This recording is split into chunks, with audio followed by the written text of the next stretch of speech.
श्री गणेशाय नमः। शांताकारं भुजगशयनं पद्मनाभं सुरेशं विश्वाधारं गगनसदृशं मेघवर्णं शुभांगं लक्ष्मीकान्तं कमलनयनं योगिभिर्ध्यानगम्यं वन्दे विष्णु भवभयहरं सर्वलोकैकनाथं। प्रह्लाद नारद पराशर पुंडरीक व्यासांबरी शुक शौनक भीष्मदालभ्यान रुक्मांगदार्जुन वशिष्ठ विभीषण आदीन पुण्यानिमान परम भागवतान स्मरामि। शुरू करते हैं। श्री भक्तमाल का 33वां छप्पा हम लोग पढ़ेंगे, जिसमें हम श्री लीलाचार्य जी के बारे में पढ़ेंगे। श्री आचार्यज जामात की कथा सुनत हरि होई रति, को मालाधारी मृतक भयो सरिता में आयो, दाह कृत्य ज्यों बंधु न्योती सब कुटुंब बुलायो, नाक सकोच ही विप्र तब ही हरिपुर जन आए, जेवत देखे सबनी जात काहू नहीं पाए, लालाचारज लक्षधा प्रचुर भई महिमा जगती, श्री आचार्यज जामात की कथा सुनत हरि होई रति। इसका भावार्थ पढ़ते हैं। श्री रामानुजाचार्य जी के दामाद श्री लीलाचार्य जी की कथा सुनते ही भगवान में विशेष प्रीति होती है। तो इस कथा को जो सुनता है उसे विशेष प्रीति भगवान में होती है, तो हमको जरूर ध्यान से इसको सुनना चाहिए। एक बार कोई तुलसी कंठी धारण किए हुए मृतक शरीर नदी में बहाता हुआ आया। श्री लीलाचार्य जी ने उसे निकालकर उसका अपने भाई के समान दाह संस्कार किया। 13वें दिन भोजन के लिए ब्राह्मणों को तथा कुटुंबियों को निमंत्रण देकर बुलवाया। अज्ञात शव का भंडारा जानकर ब्राह्मण लोग नाक भौं सिकोड़ने लगे और भोजन करने कोई नहीं आया। तब वैकुंठ धाम से भगवान के पार्षद आए, जिन्हें भोजन करते हुए तो सभी लोगों ने देखा, परंतु जाते समय वे आकाश मार्ग से चले गए, किसी को मिले नहीं, उन्हें किसी ने न देख पाया। इस चमत्कार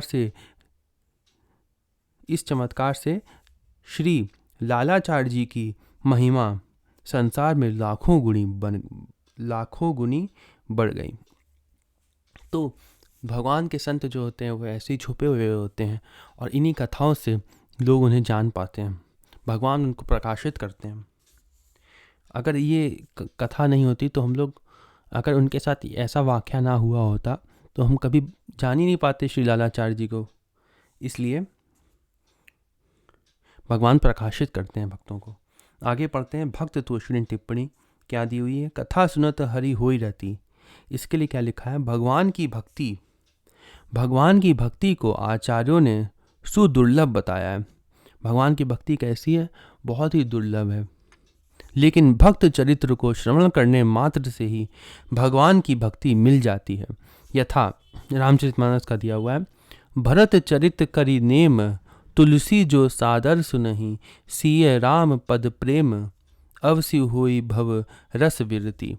मालाधारी के बारे में क्या लिखा है। भक्ति शास्त्र के ग्रंथों में तुलसी काष्ठ की माला धारण करने का बड़ा महात्म वर्णन किया गया है। यथा क्या लिखा है। पद्म पुराण का लिखा हुआ है, जिसका अर्थ है जो कंठ में लगी तुलसी और कमलाक्ष की माला धारण किए हैं, भाल ललाट में सुंदर उद्रपुंड तिलक दिए हैं और दोनों बाहु मूल में जिनके शंख चक्र के चिन्ह हैं, वह वैष्णव सब लोगों को शीघ्र ही पवित्र कर देते हैं। पुनः आदि पुराण के कृष्ण वाक्यम में भी लिखा है। भक्ति से रहित होने पर भी केवल तुलसी की माला धारण करने मात्र से ही वह वैष्णव ब्रह्मा जी के द्वारा पूजने योग्य है, फिर मनुष्यों की तो बात ही क्या है। फिर विष्णु धर्मोत्तरे में भी है। क्या लिखा है। भगवान कहते हैं कि जो पुरुष तुलसी काष्ठ निर्मित माला कंठ देश में धारण करता है, वह अपवित्र हो व आचार भ्रष्ट हो, मुझको प्राप्त करेगा, इसमें संदेह नहीं है। उसकी भगवत प्राप्ति होगी, चाहे वह अपवित्र है, चाहे वह भ्रष्ट है, तब भी। ऐसा लिखा है विष्णु धर्मोत्तरे में। तो इसलिए हम लोगों को, सभी को तुलसी अवश्य धारण करनी चाहिए। आगे लिखा है। तीनों वेद, तीनों देवता, ब्रह्मा विष्णु महेश, तीनों संध्या एवं तीनों अग्नियां, ये सब तुलसी काष्ठधारी विप्र के लिए निरंतर मंगल करते हैं। फिर ये गरुड़ जी ने कहा है, तुलसी काष्ठ की माला धारण करने वाले पर श्री कृष्ण सदा प्रसन्न रहते हैं। ऐसे अनेक शास्त्रों में तुलसी की महिमा दी हुई है। अब हम आगे प्रियादास जी के कविता पढ़ेंगे। 110वां कविता है ये। उन्होंने और श्री लालाचार्य जी के बारे में बताया। क्या बताया? आचार्य को जामात बात ताकि सुनो नीके, पायो उपदेश संत बंधु कर मानिए। आचार्य श्री रामानुज के दामाद एवं शिष्य श्री लालाचार्य जी की कथा अच्छी तरह सावधान होकर सुनिए। कीजे कोटि गुणी प्रीति, ऐपे न बनती रीति, ताते इति करो याते, घटती न आनिए। गुरुदेव ने उपदेश दिया कि संतों में भगवान से कोटि गुणी अधिक प्रीति करना। तब श्री लालाचार्य जी ने प्रार्थना की, प्रभु यह असंभव है। तब उन्होंने कहा कि मेरे अर्थात गुरु के समान मानना। तब आपने कहा कि यह भी कठिन है। तब गुरुदेव ने कहा, भाई के समान प्रीति करना, इससे कम कदापि ना करना। यह आपने स्वीकार कर लिया और तभी से संतों को अपना भाई मानकर उनकी सेवा करने लगे।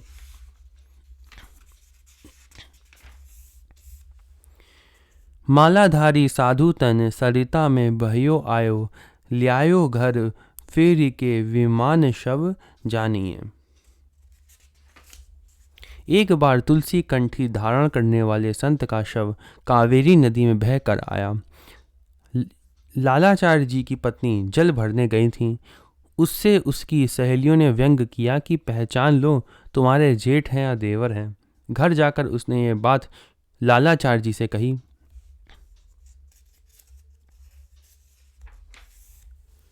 गावत बजावत लय नीर तीर दाह कियो, हियो दुख पायो सुख पायो समाधानिए।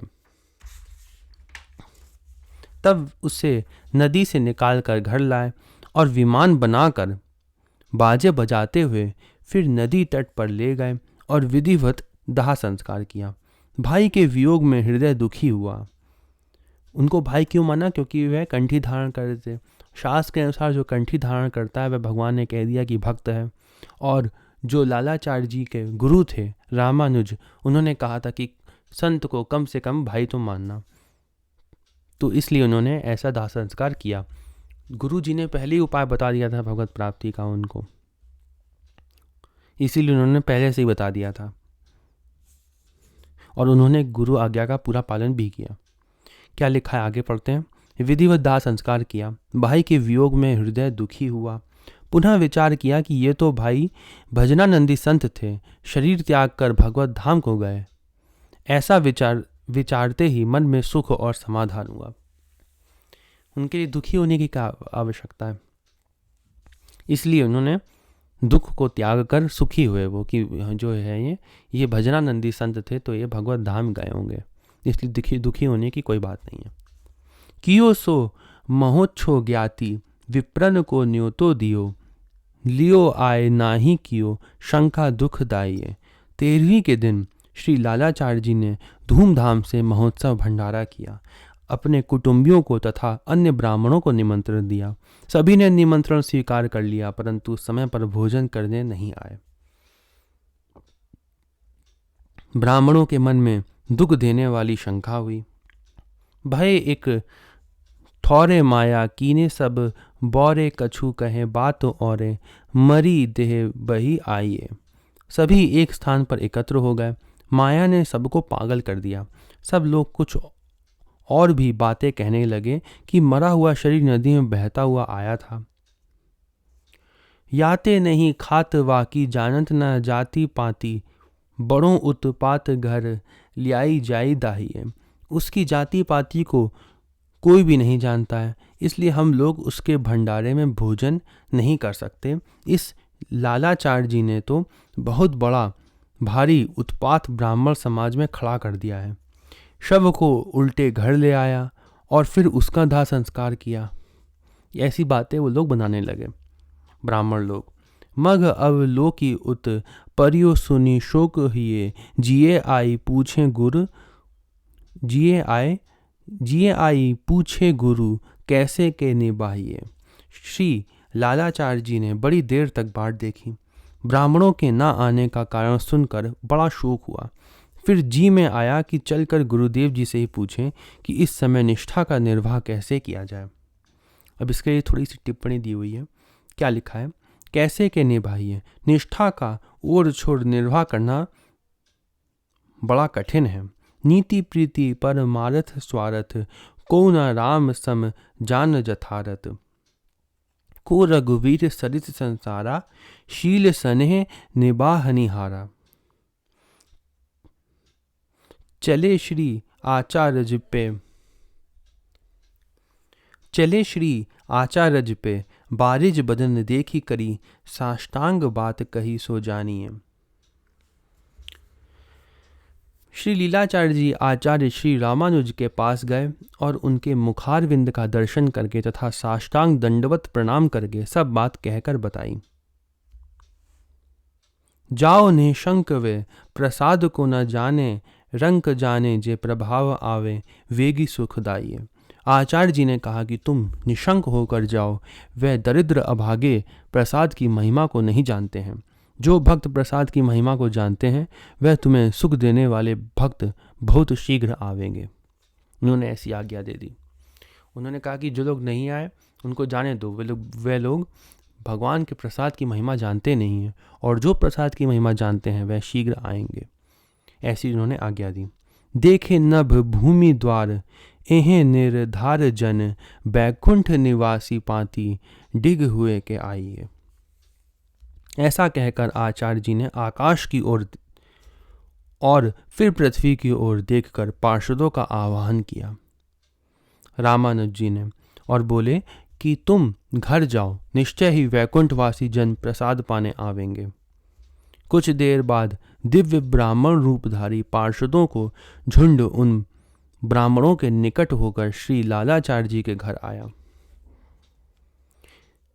इन्हें अब जान दे वो जनी कछु कहो अहो गहो करो हासी जब घर जाए खाइए। इन्हें देखकर ब्राह्मण आपस में कहने लगे कि अभी इनको जाने दो, इनसे कुछ भी मत कहो। जब ये भोजन करके लौटें तब इन्हें रोको और किसके भंडारे में भोजन किया है यह पूछकर इनकी हंसी करो। ऐसा उन ब्राह्मणों ने कहा जब वो पार्षद जा रहे थे तब। भक्त तोषरी टिप्पणी क्या लिखा हुआ है? प्रसाद को न जाने रंक। जब जीव के सुकृत समूह का समुदाय होता है तब भगवान के प्रसाद में, भगवान नाम में, वैष्णवों में एवं ब्राह्मणों में श्रद्धा एवं विश्वास होता है। भागवत के यहाँ अन्न, गंगा जल, भगवत ध्यान, परायण चित्त एवं एकादशी व्रत ये चारों विशुद्ध कहे गए हैं।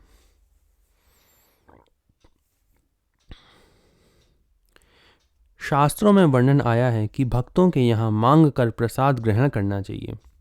कैसे ग्रहण करना चाहिए? भक्तों के यहाँ मांग कर, मांगना चाहिए जाकर उनके यहाँ। भगवत प्रसाद के अभाव में जल ही मांग कर पीना चाहिए। अगर भगवत प्रसाद नहीं है उनके यहाँ तो जल ही मांग कर पी लें, कुछ ना कुछ खा पी के ही आए। मतलब प्रसाद ही ग्रहण कर, खाना नहीं कहना चाहिए वैसे उसको प्रसाद ग्रहण करना ऐसा कहते हैं। तो भक्तों के यहाँ जब भी जाएं तो प्रसाद को ग्रहण करें। अगर प्रसाद नहीं है तो केवल जल ही पी लें। ये बात हमको अवश्य हमेशा ध्यान रखनी चाहिए। प्रसाद ग्रहण करना कहते हैं इसको। शास्त्रों में वर्णन आया है कि भक्तों के यहाँ मांग कर प्रसाद ग्रहण करना चाहिए। भगवत प्रसाद के अभाव में जल ही मांग कर पीना चाहिए। आए देखी पार्षद गयो गिरी भूमि सद हद करी कृपा यह जानी निज जन को। श्री लालाचार्य जी ने पार्षदों को देखकर पृथ्वी पर पड़कर साष्टांग दंडवत करके प्रार्थना की कि प्रभु आपने अपना दास जानकर मुझ पर अपार कृपा की। पंक्ति बैठी प्रसाद परोसा गया, सभी प्रसाद पाने लगे। पायो ले प्रसाद स्वाद कही अहलाद भयो नयो लयो मोद जान्यो साचो संत पन को। प्रसाद के अनुपम स्वाद का वर्णन करके परम प्रसन्न हुए। सबों ने विचित्र आनंद का अनुभव किया। श्री लालाचार्य जी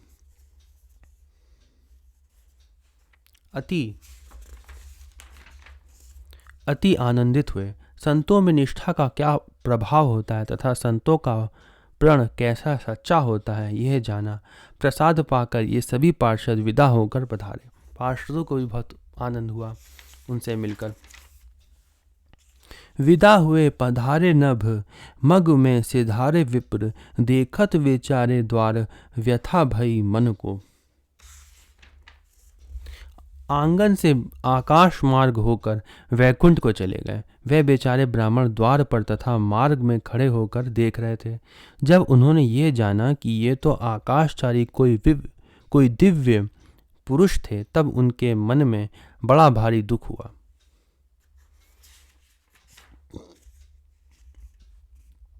गयो अभिमान आनी, मंदिर मगन भय, नए द्रग लाज बीनी, बीनी लेत कन को। उन सब का भक्ति एवं ब्राह्मण पने का अभिमान चला गया। श्री लालाचार्य जी के घर में आकर सभी प्रेम मग्न हो गए। लज्जावश उनकी आंखें ऊपर को नहीं उठती थीं। तब उन्हें प्रसाद की महिमा का ज्ञान हुआ था। इसलिए पृथ्वी पर पड़े हुए कणों को बीन बीन कर खाते हुए आनंद मग्न हो गए। आए देखी पार्षद, इसके लिए क्या लिखा है? ग्रामवासियों को वह पार्षद ब्राह्मण के रूप में दिखाई पड़े, लेकिन परम भक्त श्री लालाचार्य जी को पार्षद के ही रूप में दर्शन हुआ। जिनके रही भावना जैसी, प्रभु मूर्ति दिन देखी तैसी। कंस की रंगशाला में श्री कृष्ण भगवान को लोगों ने अपनी अपनी दृष्टियों से अनेक रूप से देखा था। लिखा हुआ है साचो संतपन, इसके लिए क्या लिखा है? भगवान चारों युगों में अपने भक्त की भावनाओं को पूर्ण करते हैं। यथा प्रभु सत्य करी प्रहलाद, गिरा प्रगटे नर के हरि खंबा महा।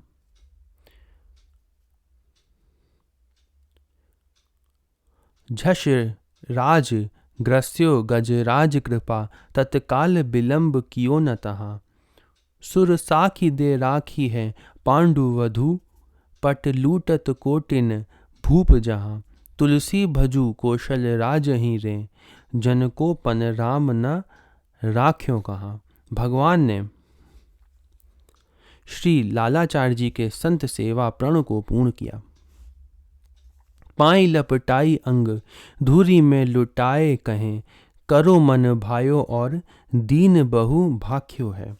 श्री लालाचार्य जी की महिमा जानकर ब्राह्मण लोग उनके पैरों में लिपट गए और आंगन की धूरी में लौटने लगे और प्रार्थना करने लगे कि हमारे ऊपर कृपा कीजिए या दंड दीजिए, जैसी आपकी इच्छा हो वैसा कीजिए, अपराध क्षमा कर अपनी शरण में लीजिए। इस प्रकार से बहुत सी दीनता भरी बातें कहने लगे।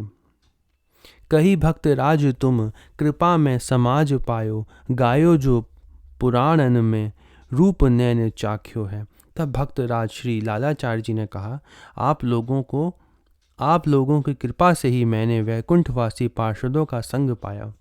पुराणों में पार्षदों का जो सुंदर चतुर्भुज रूप वर्णित है उसका दर्शन किया। उनको वैसे ही दर्शन हुए जैसे चतुर्भुज रूप पार्षदों का वर्णन पुराणों में है।